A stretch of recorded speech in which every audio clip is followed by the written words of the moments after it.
Good morning, good afternoon, good evening. Welcome to the Virtual Book Fair of Australia. From Colombia, Ross will present you with a tribute to the writer, journalist, and historian Edmundo Gavasa Villamizar, accompanied by the cultural ambassador Amparo Tristancho. You can start the presentation, please. Amparo, thank you very much. Thank you, Alison. Welcome, everybody. It's a pleasure to be here and now. Cordial saludo. Es un placer estar aquí y ahora. Agradezco a los organizadores de la primera Feria Virtual del Libro en Australia, en cabeza de César Salvatierra y Alan Morales, por permitirnos este espacio para rendir un merecido homenaje póstumo al escritor, periodista e historiador Edmundo Gavasa Villamizar. Nuestro compromiso como santandereanos es recuperar la memoria histórica y conservar de generación en generación el legado cultural de nuestros letrados. De hecho, don Edmundo Gavasa, con su vida, excelsa pluma y gran memoria, pasará de manera especial a nuestra historia por saber plasmar acuciosamente el pasado de nuestra ciudad y de nuestra gente. Soy Amparo Tristancho Torres, embajadora cultural de Colombia, fundadora del colectivo multicultural Signos y Letras y miembro del colectivo Lectores Digitales. Agradezco la presencia de su hijo Giovanni Francesco Gavasa Cortés, de nuestro amigo Diego Sáenz Reyes y nuestro colega Carlos Mauricio Serrano Gutiérrez por integrarse a este tributo. Aprovechamos también para brindar un saludo especial a doña Emma Cortés Dangón, sus hijos Silvana, Ana Milena, Adriana y Giovanni Francesco, así como a sus nietos. Bueno, sin más preámbulos, le cedemos la palabra a su hijo Giovanni Francesco para que nos haga una sucinta reseña de la biografía de su padre. Adelante, Giovanni Francesco.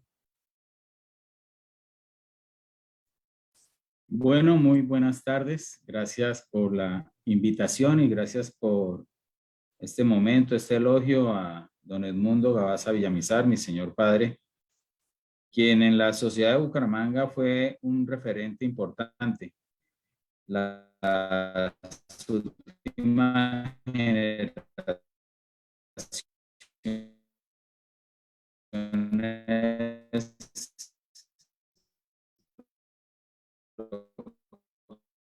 conocieron prácticamente bisabuelo de mi señor padre.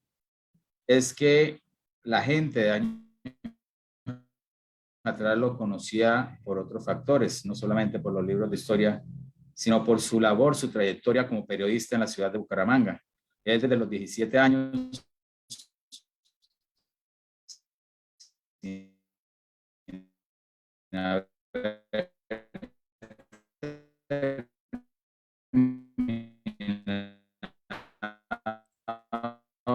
estamos teniendo inconveniente de sonido. Años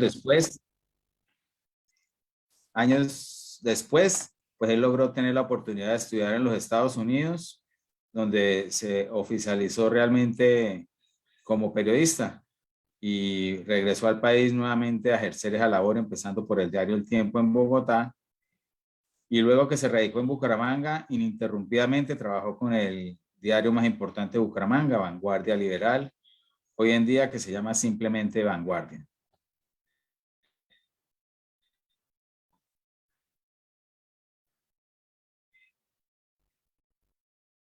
Es amplia la trayectoria de don Edmundo Gavasa, pues fue un hombre amante de la literatura y enamorado de la historia de nuestra bella Bucaramanga. Además, se convirtió en un destacado relator de las memorias que construyeron nuestro diario Acontecer. Pero más que al historiador, periodista, y tenía un poco de poeta, como él se definía, queremos conocer al hombre hogareño, leal, honesto, sencillo, inteligente, sociable y de buenos modales. La primera inquietud que tengo es ¿de dónde proviene el apellido Gavasa? Bueno, el apellido Gavasa es italiano, proviene de la isla de Elba, de Portoferraio.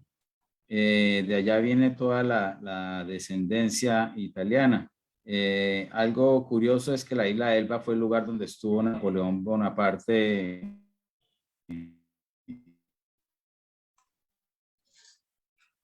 encarcelado. Generó la gran álbum de fotografías de la ciudad. No fue el primer Gavasa en Colombia. Antes de él llegó su hermana a la ciudad de Cúcuta, casada con otro italiano de apellido Facchini. Pero fue Quintilio el que realmente generó una siembra en esta tierra, no solamente a través de la fotografía, sino a través de la industria, creando diversas empresas. O sea, entiendo entonces que don Quintilio fue su bisabuelo. Háblenos un poco de él. Sí, Quintilio, mi bisabuelo, llegó a América a la edad de 17 años. Dicen que huyendo del servicio militar, porque en Europa era muy fuerte y mucha gente emigró a las Américas para huir a las guerras continuas que habían por Europa. Él en Cúcuta, cuando llegó a la ciudad donde estaba su hermana, conoció a Antonio Facchini, que era un fotógrafo que venía de italiana, y fue él quien le dio las primeras clases de fotografía. Y él adquirió ese don, que se consideraba un arte por dos aspectos. El primero por la escenografía que montaba él en sus estudios para tomarle a las familias, a los matrimonios, al cuerpo diplomático, inclusive a los soldados. Los soldados iban hasta el estudio a tomarse las fotos. Y el segundo arte era el de químico, porque en esa época pues todo se revelaba con químicos y cualquiera no tenía el don de manejar el revelado. Correcto, muy interesante. Adelante, Diego. Bueno, don Giovanni, ¿cómo le va? Giovanni, una pregunta. ¿Cuántos hijos tuvo don Quintilio Gavasa? Quintilio Gavasa tuvo 11 hijos, pero lamentablemente 4 de ellos murieron muy jóvenes. Inclusive su hijo mayor, Edmundo Gavasa Villamizar, viajó a Europa, a Francia, con la intención de manejar el tema de la fotografía, pero cuando eso inició la guerra y a él lo reclutaron porque él era europeo. Él estuvo en la guerra y se desempeñó como fotógrafo, pero él no murió en la guerra, murió después en Bélgica porque hubo una pandemia. Más sin embargo, allá hay un mural donde están todos los excombatientes y figura su nombre. Pero él fue realmente el fotógrafo del batallón, el fotógrafo para el ejército, porque tenía ese don de la fotografía. Y su señor padre fue hijo de Rafael, o sea, él era de los, ¿sabe el orden de Rafael? Era el hijo número qué, de Quintilio. Rafael era el hijo mayor. Mayor.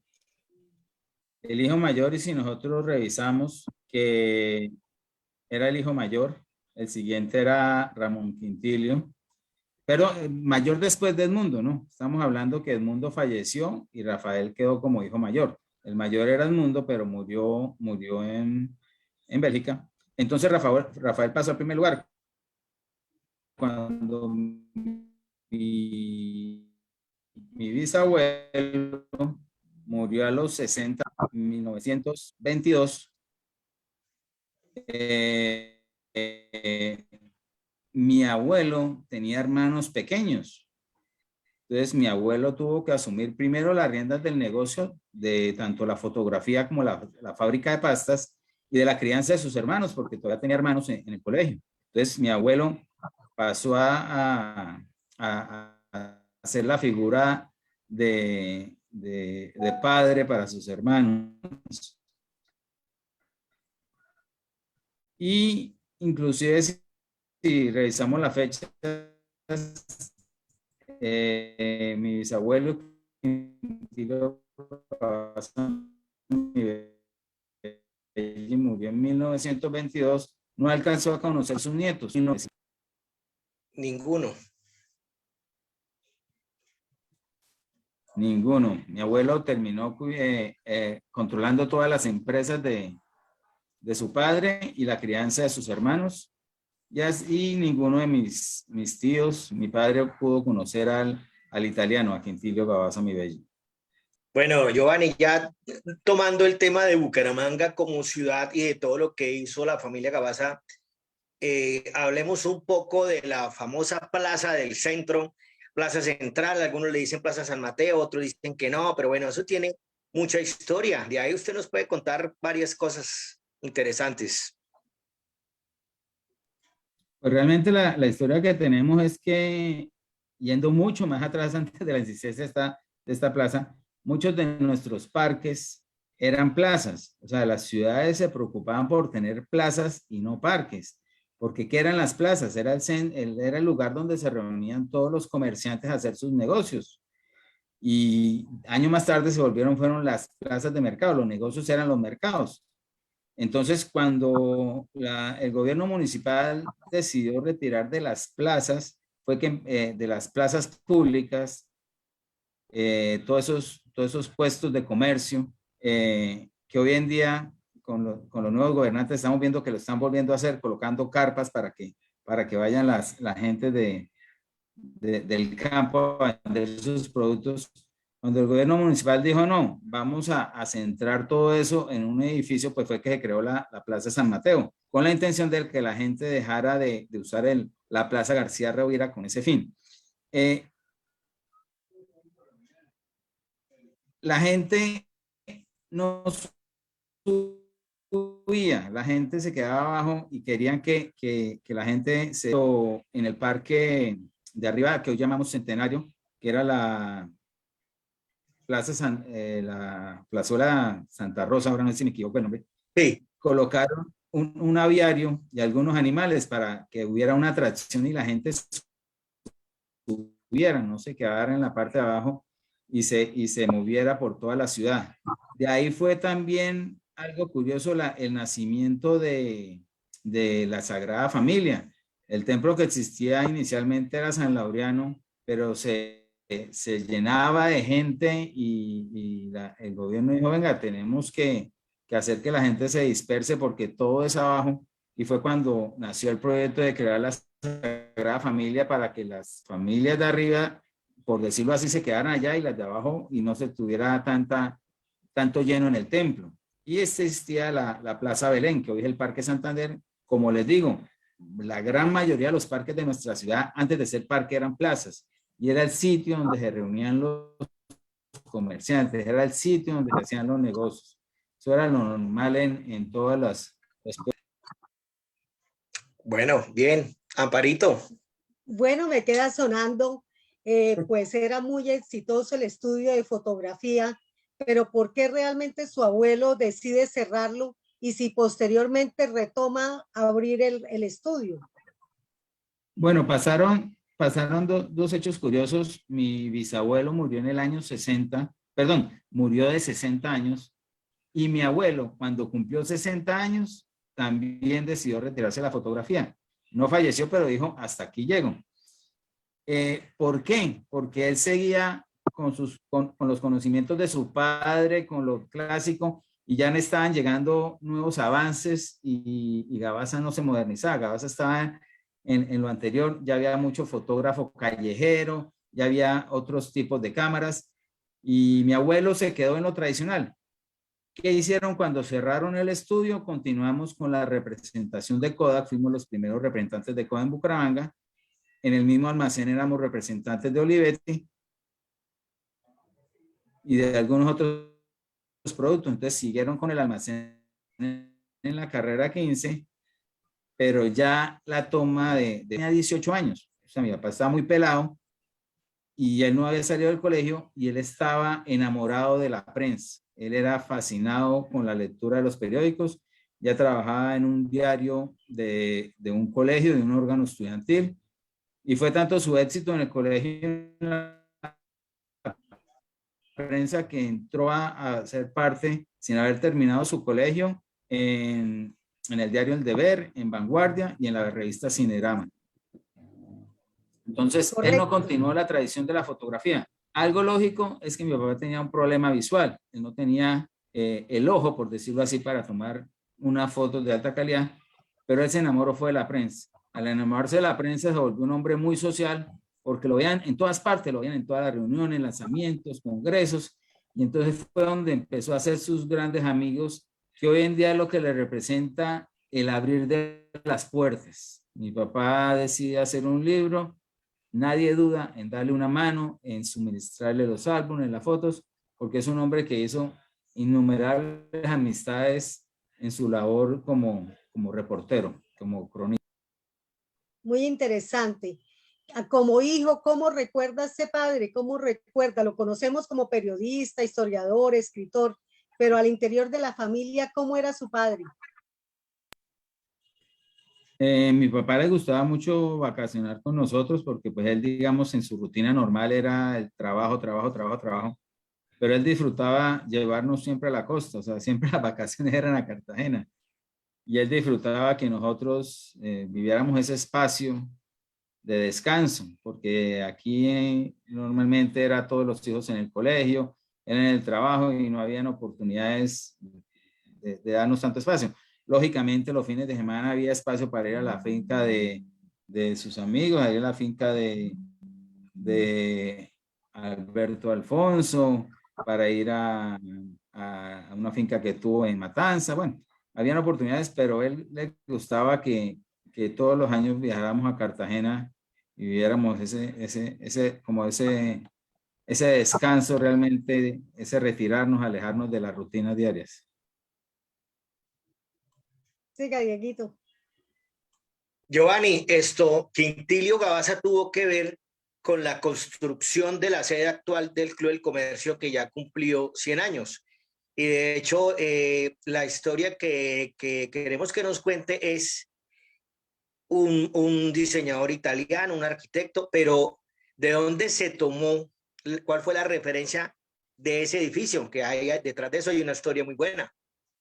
Claro, por cosas de la vida, en el momento en que el Club del Comercio, que inicialmente fue el Liceo de Soto y después el Club de Soto, y que en algún momento se unió a otro club de la ciudad, creo que llamaba Club Santander, en el momento en que deciden comprar el local propio, porque el Club del Comercio brincó en 10 casas de la ciudad, o 10 u 11, no estoy seguro del número, pero brincó en 10 sitios diferentes y todos eran en arriendo. Pero ya cuando el club tuvo la suficiente número de socios y dijo, oh, esto ya es para hacer algo grande, no tanto de reunirnos a hablar cosas, sino a generar eventos, y decidieron comprar un lote y construir una sede. Mi bisabuelo Quintilio Gaza, mi bello italiano, estaba de presidente de la Junta. Entonces estuvo a cargo de él lo que fue la decisión y la dirección de esa obra. En esa época estaba aquí en la ciudad un italiano que se llama Pedro Monticoni, que hizo varios inmuebles de la ciudad que son de reconocer. Lo que fue los de Pedro Monticoni lo tomó del sitio donde estuvo recluido Napoleón Bonaparte. Es un sitio totalmente grande y suntuoso, y el diseño de nuestro club en Bucaramanga es una réplica de alguna forma de ese lugar. La diferencia es que son rectas y aquí las hicieron en diagonal, pero es una copia del sitio donde estuvo recluido Napoleón Bonaparte. Hoy día declarado Monumento Nacional este edificio. Qué bueno. Giovanni, su señor padre contaba anécdotas muy graciosas, pero que a él le generaban pues molestia de cómo nos veían a nosotros cuando él estuvo estudiando en Estados Unidos. Sí, cuando él viajó a Estados Unidos a una beca para inmigrantes de diferentes nacionalidades, había gente del Oriente, de la India, de Sudamérica, encontró en su relación con los norteamericanos que hacían preguntas como, ¿y allá tienen teléfonos? ¿Y allá tienen carros? ¿Y allá qué comen? O sea, cosas como si nosotros fuéramos quién sabe dónde. Entonces él hizo Allá se un ponen artículo. Sí, ellos se imaginaban que andábamos brincando de árbol en árbol. Entonces mi papá hizo un artículo local allá en Boston, esa crítica que cómo es posible que nosotros los suramericanos en nuestros colegios estudiamos a Norteamérica y sabemos de los norteamericanos, pero ellos no tienen ni idea de lo que hay en Suramérica. Esa fue la crítica, que es imposible que nosotros sí nos demos a la tarea de conocerlos, pero ellos no tengan, no tengan ese principio de conocernos a nosotros. Y siguiendo con anécdotas, ¿qué pasó en una visita del Papa Juan Pablo aquí a Bucaramanga, en el cual él fue jefe de prensa y que le tomaban bastante el pelo a don Edmundo? El gobernador Kala Hedrich delegó a mi papá como jefe de prensa y de comunicaciones para la visita de Juan Pablo II.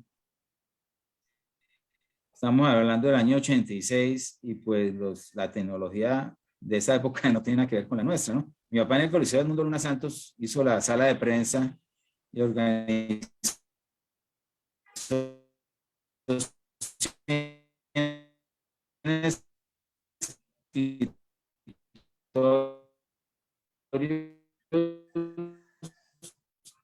con 100 máquinas de escribir, telefónicos, con no hemos visto una foto de ese coliseo lleno de máquinas de escribir. Eran periodistas y no hay fotos, es curioso. No hemos encontrado nada de eso. Mi papá tuvo el privilegio de pasar al lado de su santidad Juan Pablo II, salió en él y le reclamamos que por qué no lo había saludado y le dijo que porque él era trabajando. Y por ahí tenemos la cinta y la estamos convirtiendo a digital. A disco duro para recuperar todas esas imágenes. Pero fue muy interesante esa participación. Que nuestros gobernantes no se esmeren por cuidar la historia. Esa visita fue muy importante para la ciudad, un acontecimiento. Giovanni, una pregunta. Que pudo generar un señor. ¿Por qué en ese itinerario de Papa, no porque seamos menos, pero por qué Bucaramanga estuvo en ese listado? O sea, ¿por qué tuvimos ese privilegio de que viniera el Papa?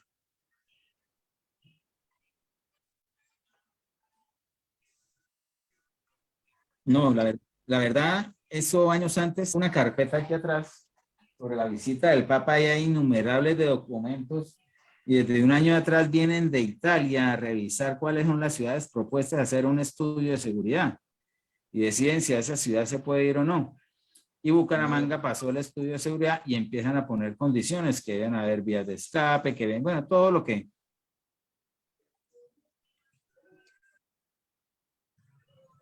uno normalmente se imagina. Pero gracias a Dios se pasó eso, que construí la avenida que se llama la transversal, la que baja a Girón, para poder sacar la gente. O sea, se tuvieron que hacer varias cosas en cumplimiento de la visita. La transversal metropolitana, sí. La transversal metropolitana que realmente empieza desde Ciudad Bolívar, pero de manera errada hay un conjunto que está marcado así en la parte de arriba.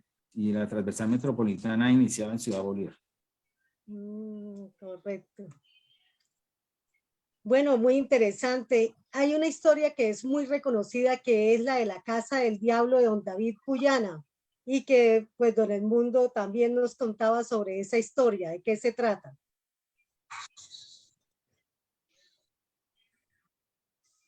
Sobre esa casa hay tres cuentos. El más antiguo era que David Puyana, contrario a lo que muchos pensaban, que le dieron tierras asignadas por la corona española, fue una persona que trabajó la tierra y se hizo la misma y tuvo un gran éxito en sus siembras que le permitió ir comprando aceleradamente muchas tierras. Entonces el primer mito que se creó es que nadie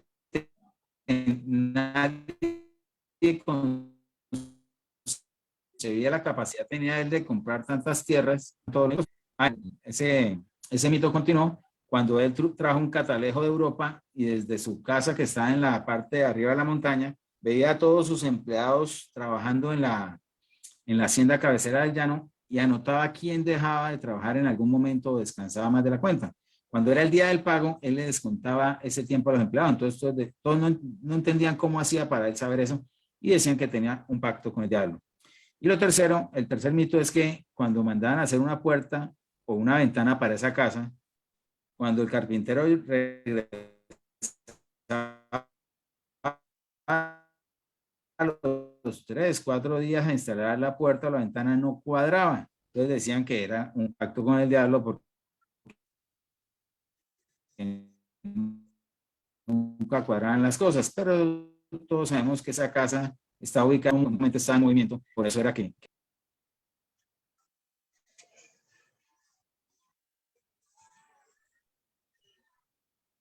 Dieguito. Sí. Bueno, Giovanni, su señor padre también se preocupó por rescatar parte de la historia empresarial. Entonces hubo unos libros del acueducto, de la CDMB, también de los personajes, ¿no? Que quién es quién en Santander, todo. O sea, su bibliografía es amplia y diversa, o sea, tocó varias temáticas. De hecho, ustedes están a punto de lanzar el último libro que quedó, ¿no? En total sacó 23 libros. La historia es que sus primeros 5 libros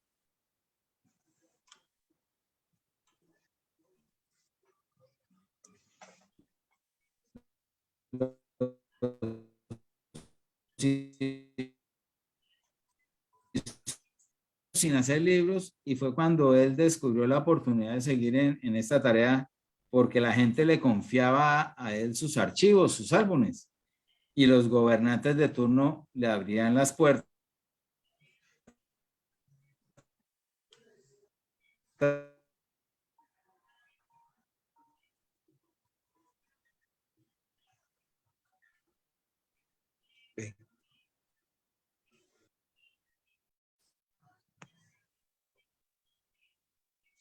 ¿Se cayó la línea?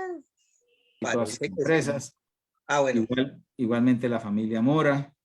Y así se fueron generando todos sus libros, gracias a sus relaciones sociales y la confianza que tenían todos de que él iba a dar al manejo de estos materiales, de estos archivos. Sí, una obra muy importante, aparte pues de todas las que nos ha mencionado, es ¿Quién es quién en Santander? ¿Qué personajes icónicos recuerda de esa obra tan importante y que le llevó muchos años en producirla?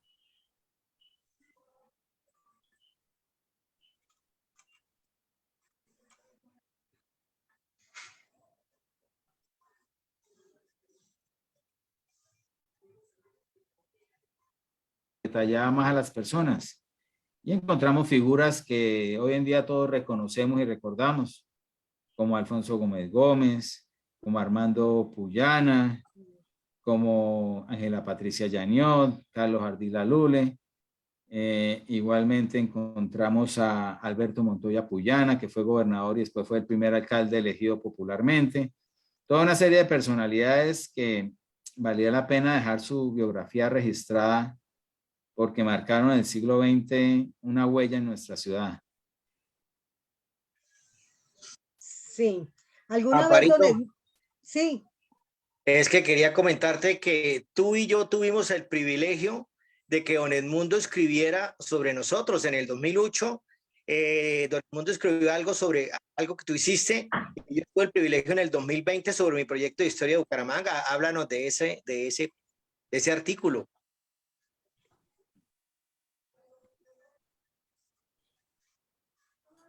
Sí. en el 2008, don Edmundo muy generosamente habló sobre un libro que yo había publicado de redacción, comunicación oral y escrito, y básicamente era sobre ortografía. En ese libro manifestaba la preocupación porque los medios de comunicación realmente utilizan palabras que no son las adecuadas, pertinentes y conducentes. de igual manera de cómo los jóvenes y los mismos profesores no se preocupan por que los estudiantes tengan buena ortografía, y vemos cómo personajes de diferentes medios utilizan expresiones como vieron, aiga, íbamos y veníamos, y entonces tertuliábamos mucho sobre ese tema, y como le digo, él generosamente el 10 de junio del 2008 hizo la publicación en Vanguardia Liberal. Fíjate, en el año 2008. Sí. Y estamos nosotros hace unos 10 años, más o menos, desde el 2013, viendo en las redes toda esa crítica, todas esas reflexiones acerca de ese mismo tema, pero Amparo, 5 años atrás, ya había iniciado esa campaña. Exacto. Bueno, algo importante de los libros de quién es quién es que él, en el último, que llama 200 años de emancipación, para mí es el libro más preciado porque tiene algo que Diego conoce muy bien. En este libro encontramos las 20 postales de Gabaza. ¡Ah, qué maravilla! Totalmente grandes. Es el único libro que tiene las 20. Él las ha sacado en otro libro, pero saca 8, saca 10. Pero en este libro decidió publicar las 20. Entonces, para mí este es el libro más preciado porque tiene una joya. Aquí está el arte de Quintilio y el arte de Rafael, que fue el que mandó hacer las postales. El hecho de colorear estas fotos que originalmente fueron en blanco y negro se llamaba iluminación, le decían. Uno le diría colorear, pero Sí. ellos llamaban iluminar, el ponerle colores. Entonces este libro es muy preciado porque salen esas postales que son las...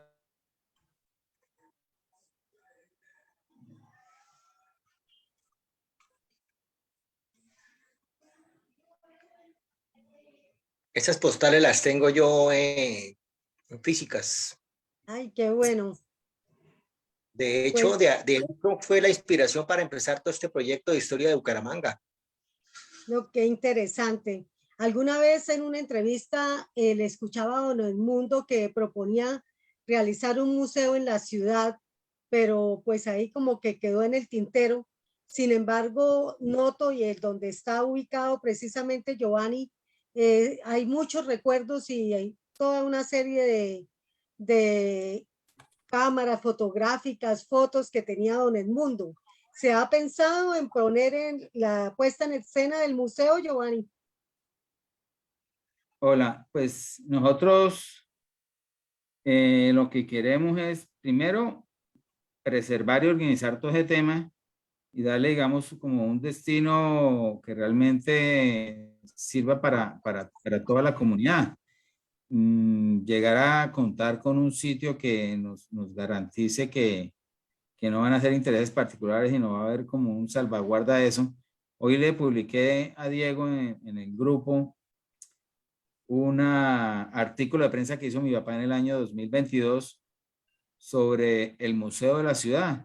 Ahorita más tarde revisas, Diego, que ya estaban recogiendo una serie de elementos y quedaron guardados en un salón del segundo piso del Centro Cultural del Oriente. Entonces, ya esa idea que estamos teniendo ahorita después de la muerte de mi papá, ella la estaba gestando y es interesante preguntarnos qué pasó con ese proyecto. Lamentablemente, 3 de las personas que hacían parte de este proyecto, una ya falleció y la otra se encuentra muy delicada en este momento. Mi papá tampoco está.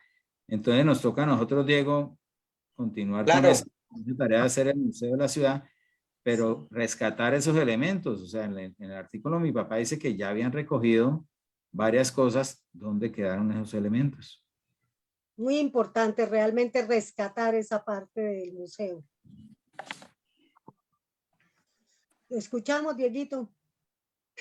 bueno, para mí es un honor estar acá con ustedes porque precisamente por medio de Giovanni pues, nos conocimos desde la época de la universidad y don Edmundo fue una de las personas que, y a través de sus libros y de las fotografías de su familia, los que me motivaron a empezar el proyecto Historia de Bucaramanga, que ya llevo 15 años recopilando toda esa memoria y llevándolo a las redes para que sea más fácil de compartir y que todos nos interesemos en el tema histórico. Y don Edmundo, pues precisamente fue uno de los grandes inspiradores de este proyecto. Sí, yo me acuerdo yo pues estaba antes de mi papá y yo lo llevé de sorpresa a una reunión ahí en la calle 48. Sí, Yo señor. ya hacía parte del grupo Historia, antes se llamaba Fotos Antiguas, Modernas y Actuales de Bucaramanga. Sí. Íbamos a esa reunión y yo lo llevé de sorpresa. Y allá tanto Diego como Edgar Serrano se sorprendieron. Y a partir de ahí mi papá comprometido con el grupo. Sí, muy bien, interesante. Claro. Bueno, ¿y cómo recordaba don Edmundo la Bucaramanga del siglo XX y qué añoraba? Bueno, indiscutiblemente era una ciudad tan pequeña, era una ciudad tan tranquila, porque es que del siglo XX, no, porque mi papá nació en el año, sí, del siglo XX, perdón, me confundí con el año 20. Mi papá dice que antes era más vivible. Hoy en día, pues, consideramos, tanto él como yo, que no tuvo el desarrollo que debiera ser, porque los primeros gobernantes proyectaron avenidas. Nosotros vemos en qué momento se hizo la 27 para que hasta ahora venga a verse copada. O sea, fue una avenida bien proyectada, los bulevares. Los gobernantes anteriores, que no eran de elección popular, sino elegidos por el gobernador, hacían obras pensando bien a futuro. O sea, se proyectaba mucho y la ciudad era más vivible. Se podía uno movilizar más fuese a pie o en vehículo. Hoy en día, lamentablemente, el desarrollo de Bucaramanga no se llevó como era y se ha complicado todo. La seguridad, de cierta forma, afecta la salud de las personas y perdimos ese pueblito agradable, cuando las familias podrían ir a hacer mercado a pie, iban a misa a pie, bajaban a las plazas a pie, todo se hacía a pie con la tranquilidad que había en ese momento. Sí, don Edmundo siempre se destacó por su generosidad y solidaridad. De hecho, él fue síndico del Asilo San Rafael e implementó un programa que se llama Adopte una anciana. ¿Todavía existe ese programa? Sí, yo digo con seguridad que creó ese programa porque yo estaba en mis primeros años de universidad y él me pidió el favor que le ayudara a hacer los recibos para ese programa y yo iba al asilo y se los imprimía. Hoy en día todavía existe ese programa y mi papá fue muy recordado allá, que ellas celebraron los 80 años y le hicieron un gran homenaje a mi papá en el asilo San Rafael. Pero mi papá no solamente esas obras sociales en que, digamos, se da cuenta mucho la comunidad. Después de que él falleció, mucha gente se nos acercó a darnos el pésame, las condolencias y a confesarnos, a compartirnos cómo mi papá los había ayudado y nosotros no sabíamos. Mi papá fue un servidor silencioso. Él hizo muchas obras y nunca se preocupó porque ni su familia supiera de sus obras. Fue un servidor silencioso. Dieguita, adelante. Bueno, pues nosotros, junto con Giovanni, bueno, Amparito, tú también, y muchos de los que estamos armando el círculo, amigos de Bucaramanga, pues estamos en esa labor de continuar parte de ese legado de don Edmundo, también de generar conciencia de ciudad. Nos duele la ciudad de hoy en día. Queremos sensibilizar a las personas a través precisamente del recuerdo, a través de la historia, y eso nos permite que las personas se vayan comprometiendo, sientan amor por la ciudad. Estamos tras de muchas cosas para formular proyectos que tengan que ver con la parte cívica, con la parte cultural, porque pues lo que yo hago ha crecido mucho y entonces es parte de lo que nosotros estamos haciendo, y don Edmundo, como les comento, siempre fue un referente y una de las personas que me motivó y nos ha motivado a muchos a continuar esta labor. Sí, de ahí me surge la pregunta de cuál obra quedó en el tintero. Bueno, antes de la pandemia empezamos a hacer el libro de la reseña histórica del Club Campestre. Algo que de pronto no comenté es que a partir del 8º libro de mi papá, yo empecé a ser su diagramador. Yo era quien le diseñaba sus libros. Entonces nosotros trabajábamos constantemente en los libros los fines de semana. Trasnochábamos algunas noches. También me volví su corrector de estilo. Corregía los textos del libro y terminé volviéndome el restaurador de fotos también. Entonces, esa fue mi entrada forzosa a la historia por el trabajo de los libros con mi papá.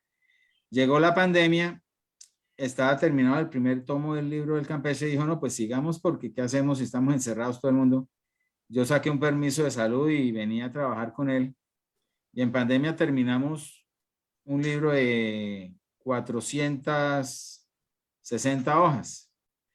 Pero él al año siguiente pues fue su partida y no pudo publicarlo. Hoy gracias al apoyo de muchos empresarios, amigos de mi papá, hemos logrado conseguir los recursos para publicarlo. Ya está en la imprenta y esperamos el mes entrante lanzar el primer tomo.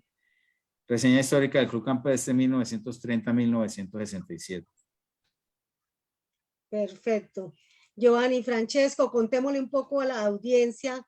¿Usted a qué se dedica? ¿Qué hace? Bueno, antes de fallecer mi papá, yo era auditor de un grupo empresarial y diagramador de libros los fines de semana. Ahora estoy haciendo libros, estoy haciendo cápsulas radiales, estoy haciendo conversatorios. Mejor dicho, recibí todo lo que dejó mi papá, los archivos, sus historias, sus legados. Me estoy dedicando a eso y son actividades que uno hace pues con mucho gusto y mucho amor. La idea es que vamos a sacar otros libros, vamos a hacer nuevos conversatorios. Ahora, estamos publicando todos los artículos de prensa que hizo mi papá desde el año 58 hasta el año 2022. Y bueno, hay mucho material por trabajar y ahí vamos con calma. El tiempo no nos alcanza, pero se van a ir dando las cosas. Dieguito.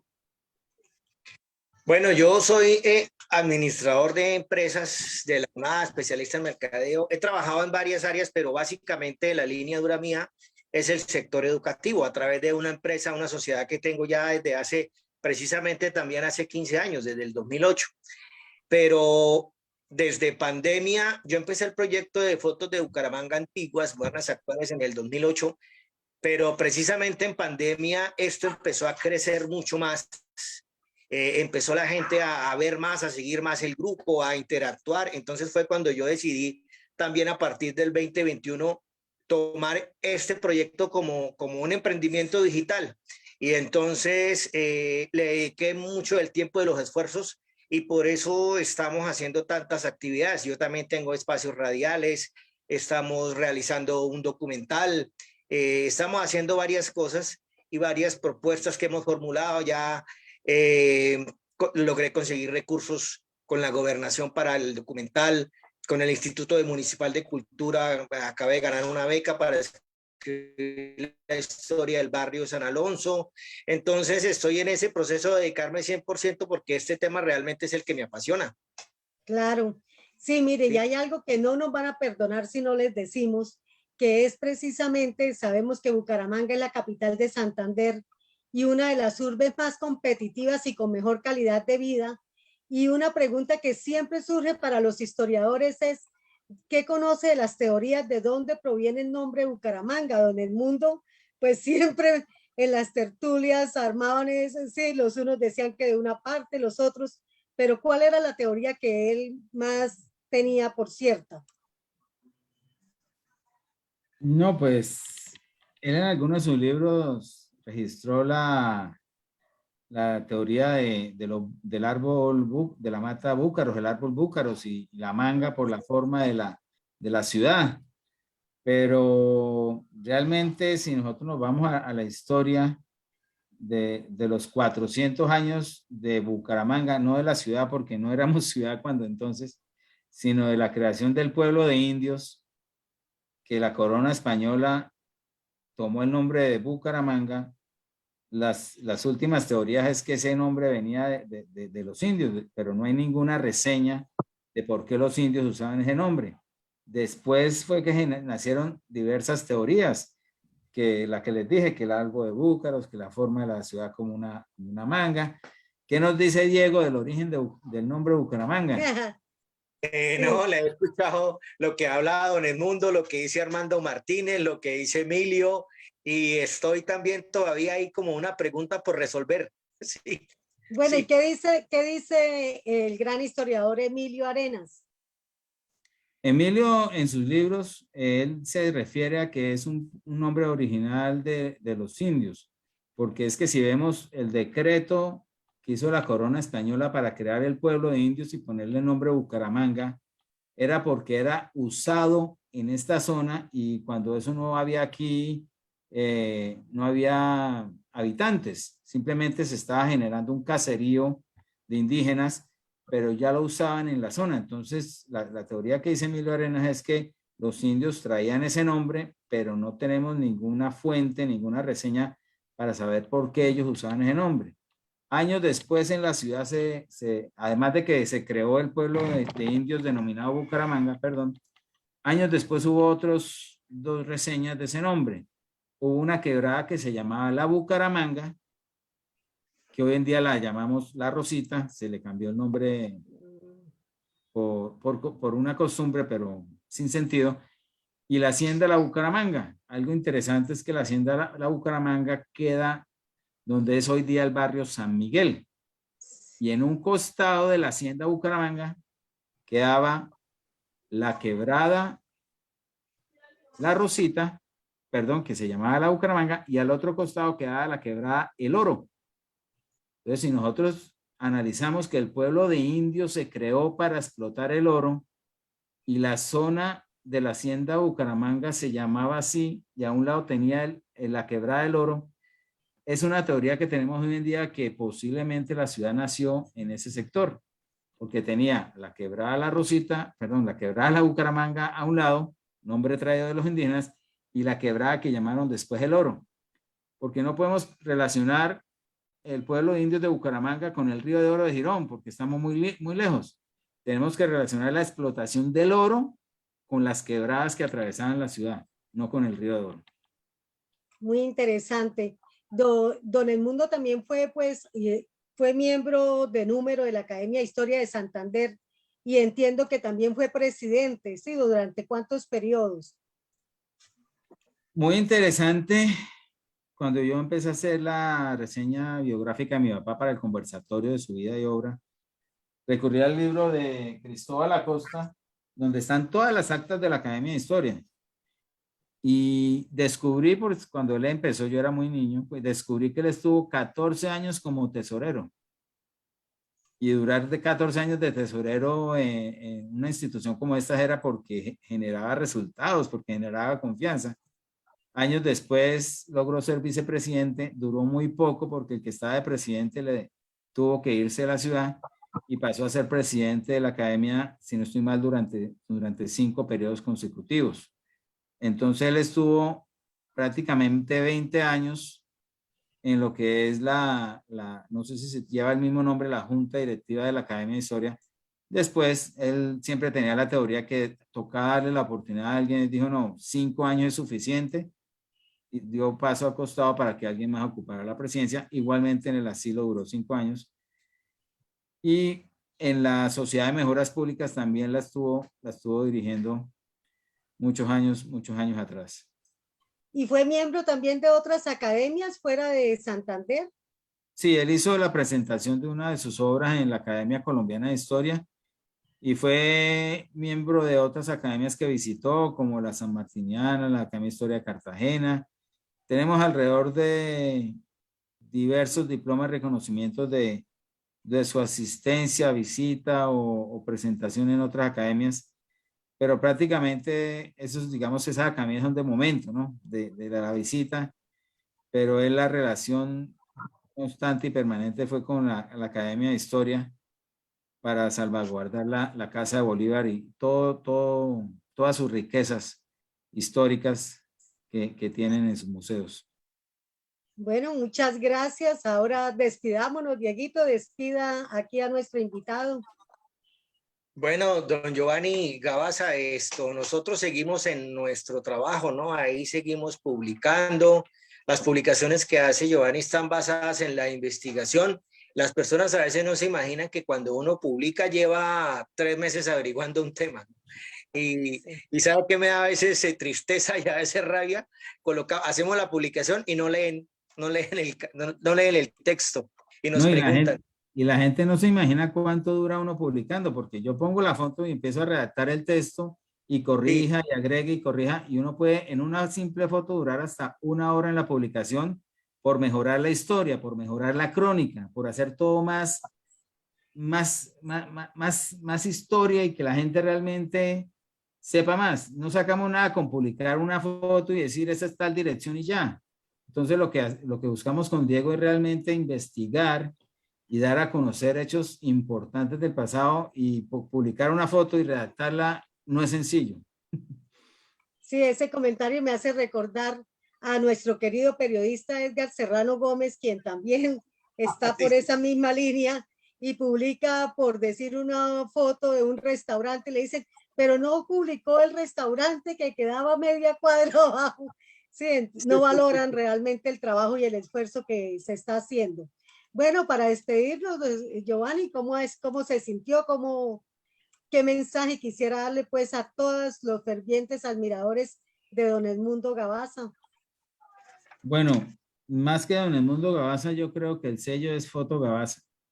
Mi papá fue el que se encargó de plasmarlo en los libros, pero lo que yo quiero seguir vendiendo es Foto Gabaza, porque hace parte de 3 generaciones. Quintilio, Rafael y Edmundo, todos forjaron, todos se esforzaron, todos le apostaron a que existiera esta historia, y eso es lo que debemos seguir haciendo. Aquí lo más importante es que esto nunca termina. ¿Por qué? Porque se siguen llegando nuevas generaciones.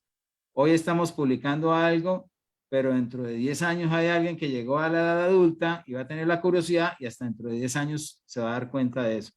Entonces esto no es algo que termine, no es algo que termine ni en la investigación, ni en el valor de lo que se publica. Lo que se publica dentro de 10 años sigue teniendo valor, porque siguen llegando las generaciones que van a querer conocer todo lo que fuimos, todo lo que tuvimos, y todos los grandes valores de nuestra ciudad, y por qué hoy día Bucaramanga es ciudad.